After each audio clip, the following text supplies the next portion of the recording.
আসসালামু আলাইকুম, সবাই কেমন আছেন? আশা করছি আল্লাহর রহমতে ভালো আছেন। এই যে আমি আজকে আপনাদের ভাইয়া অনেকগুলো মাছ আনিয়েছেন, আপনারা সবাই জানেন। তাই মাছগুলোকে আমি ঝুরি করছি। অনেক রসুন, পেঁয়াজ বেশি করে আর কাঁচামরিচ অনেকগুলো দিয়ে দিয়েছি, দিয়ে ঝাল ঝাল করে ঝুরি করবো।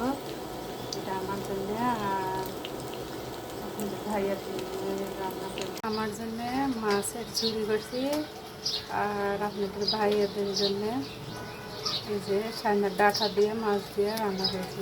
ফাইনালি রান্নাটা হয়ে গেছে। এই যে আমার মাছের ঝুড়ি হয়ে গেছে ফাইনালি।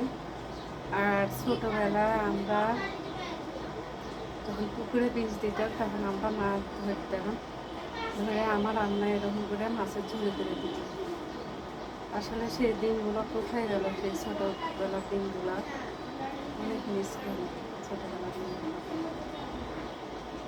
অবশ্যই কমেন্ট করে জানাবেন আমার মাছের ঝুড়ি দেখে। এই যে আমার বাবাগুলা খেলছে, কত সুন্দর করে খেলা করছে দেখেন মিলেমিশে। আমাদের ছেলেপেলেগুলো অনেক ভালো, অনেক কিউট, অনেক সুন্দর করে মিলেমিশে খেলছে। যে আমার বাগান থেকে কলার মোচা কেটে নিয়ে আসলাম, কলার কান করেছে তাই মোচাটা নিয়ে এলাম। মোচাটাকে এখন বসে বসে বাছবো। এই যে কলার মোচাগুলো বাছছি, এই যে ভিতর থেকে এগুলো বার করে ফেলে দিচ্ছি,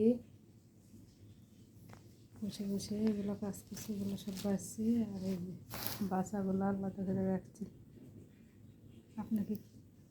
আপনারা কেউ কি এরকম কলার মোচা খাইয়েছেন? অবশ্যই কমেন্ট করে জানাবেন। ফাইনালি আমার এগুলা বাছা হয়ে গেল কলার মোচা দিয়ে। আর এই যে এগুলো বাইরে করে ফেলে দিলাম।